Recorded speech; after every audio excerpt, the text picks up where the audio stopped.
This will likely be a short video, but I have to comment on the nationalised broadband idea that's being pushed by Labour at the moment. Free broadband for everyone. Okay, let's completely ignore the financial arguments for and against right now. And let's actually look at what would happen in this scenario. And this is why I am not necessarily for it, although I don't think it comes from a bad place. My issue with nationalised broadband infrastructure is fundamentally a question of control and liberty.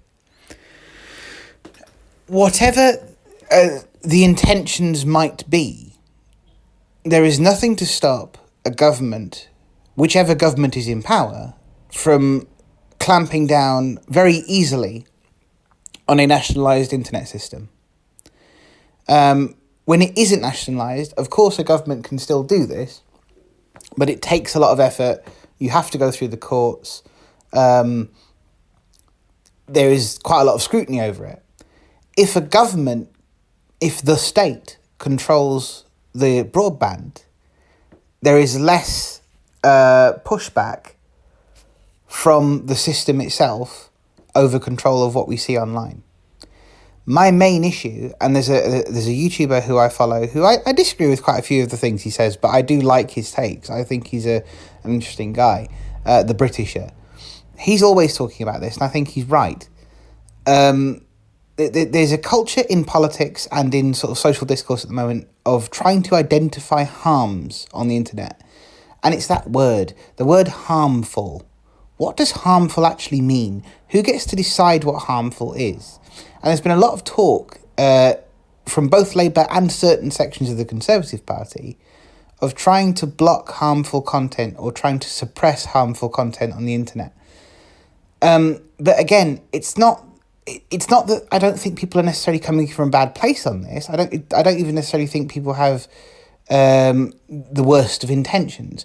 My issue is, who is the arbiter of what is harmful? How do we, as citizens, get to decide whether somebody has overstepped the mark on all this? As a friend of mine said to me yesterday, when you nationalise something, you're not going to leave it alone. You don't nationalise it and just leave it as is. You tend to want to change things. So if Labour were to nationalise the internet, and it might not even be Labour that does it, it might be the next government down the line, it might be a future Conservative government that does this down the line, what's to stop them deciding, okay, porn is a social harm, so we're going to block it, we're going to stop it, we're going to stop people accessing it regardless of any sort of scientific evidence. We've decided that politically porn is a problem. We've decided that politically certain YouTube content is a problem. We've decided that politically certain social media content is a problem. So we are going to wholesale block everything from X place. No. Firmly against it. And I think anyone who is of a sort of libertarian, at least a social libertarian mindset, should be against this. Again, I'm not saying that Labour are coming from a bad place on this. I don't think that is necessarily Labour's intention. My issue with this is purely the unintended consequences further down the line. So yeah, just something to ponder when you're thinking of who to vote for in this next election, or how to advocate or not advocate for certain policies.